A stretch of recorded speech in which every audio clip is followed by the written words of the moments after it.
ವೀಕ್ಷಕರೇ, voice of Chittapur ಸುದ್ದಿವಾಹಿನಿಯಲ್ಲಿ ಸ್ವಾಗತ.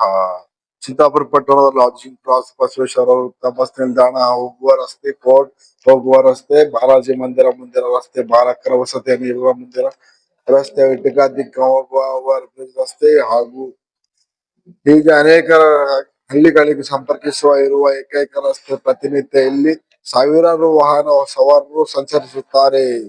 ಇಂತಹ ಸಂಪರ್ಕ ರಸ್ತೆಯಲ್ಲಿ ತಗ್ಗು ಗುಂಡಿಗಳು ನಿರ್ಮಾಣವಾಗಿವೆ. ಸಂಬಂಧಿಸಿದ ಇಲಾಖೆಯವರು ಈ ತಗ್ಗು ಗುಂಡಿಗಳು ಯಾವಾಗ ಮುಚ್ಚಿರಿ ಎಂದು ಪಟ್ಟಣದ ಜನರ ಪ್ರಶ್ನೆಯಾಗಿದೆ. ರಸ್ತೆಯಲ್ಲಿ ತಗ್ಗು ಗುಂಡಿಗಳು ಬಿದ್ದು ವರ್ಷಗಳೇ ಕಳೆದರೂ ಅಧಿಕಾರಿಗಳು ನೋಡದಿದ್ದಾರೆ. ಇದರಿಂದ ವಾಹನ ಸವಾರರು ಕೈಯಲ್ಲಿ ಜೀವ ಹಿಡಿದುಕೊಂಡು ಸಂಚರಿಸುವಂತಾಗಿದೆ. ಪಟ್ಟಣ ಸೇರಿದಂತೆ ನೂರಾರು ಹಳ್ಳಿಗಳಿಗೆ ಸಂಪರ್ಕ ಕೊಂಡಿಯಾಗಿರುವ ರಸ್ತೆಯಲ್ಲಿ ಪ್ರತಿನಿತ್ಯ ಬಸ್, ಬೈಕ್, ಕಾರು, ಸ್ವಂತ ಟ್ರ್ಯಾಕ್ಟರ್, ಲಾರಿ ಅಂತ ವಾಹನಗಳು ಸಂಚಾರ ನಡೆಸುತ್ತಿವೆ. ಈ ರಸ್ತೆಗೆ ಶಾಶ್ವತ ಪರಿಹಾರ ಒದಗಿಸಬೇಕೆಂದು ಇಲ್ಲಿನ ಜನರ ಆಗ್ರಹವಾಗಿದೆ. ತಾಲೂಕು ಅಧಿಕಾರಿಗಳು ಈ ರಸ್ತೆಯಲ್ಲಿ ಓಡಾಡುತ್ತಾರೆ. ಈ ರಸ್ತೆಯಲ್ಲಿ ತಗ್ಗು ಗುಂಡಿಗಳು ಅಧಿಕಾರಿಗಳ ಕಣ್ಣಿಗೆ ಬಿದ್ದಿಲ್ಲ, ಅಂತಹ ಕಂಡು ಕಾಣದಂತೆ ಹೋಗುತ್ತಿದ್ದಾರೆ ಎಂಬುದು ಜನರ ಪ್ರಶ್ನೆಯಾಗಿದೆ. ಇನ್ನಾದರೂ ಸಂಬಂಧಪಟ್ಟ ಅಧಿಕಾರಿಗಳು ಇತ್ತ ಗಮನ ಹರಿಸಿ ರಸ್ತೆಯಲ್ಲಿನ ತಗ್ಗು ಗುಂಡಿಗಳು ಮುಚ್ಚಿ ಜನರ ವಾಹನ ಸವಾರರ ಸಮಸ್ಯೆಗೆ ಶಾಶ್ವತ ಪರಿಹಾರ ಒದಗಿಸುತ್ತಾರ ಕಾದು ನೋಡಬೇಕಾಗಿದೆ.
ನಮ್ಮ ಚಾನೆಲ್ ಅನ್ನು ಲೈಕ್, ಶೇರ್, ಕಾಮೆಂಟ್ ಮತ್ತು ಸಬ್ಸ್ಕ್ರೈಬ್ ಮಾಡಿ.